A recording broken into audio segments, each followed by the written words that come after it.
How to use Discord voice changers. Using voice changers on Discord can add a fun twist to your voice chats. To get started, you will need to download a third-party voice changer app that works with Discord, such as Voice Mode or Clownfish. After installing your chosen voice changer, open it and select the voice effect you want to use. Next, open Discord and go to User Settings, then Voice and Video. Under Input Device, select a virtual microphone created by your voice changer software. Now, when you speak in a voice channel, your voice will be modified according to the effect you choose. You can switch effects anytime by changing settings in the voice changer app.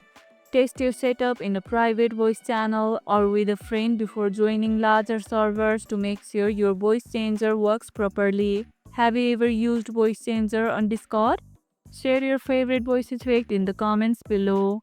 Voice changers can make chatting more entertaining whether you are joking with friends or role playing. And if this video helped, hit the like button, share it, subscribe and leave a comment. Thanks for watching and I'll see you in the next one.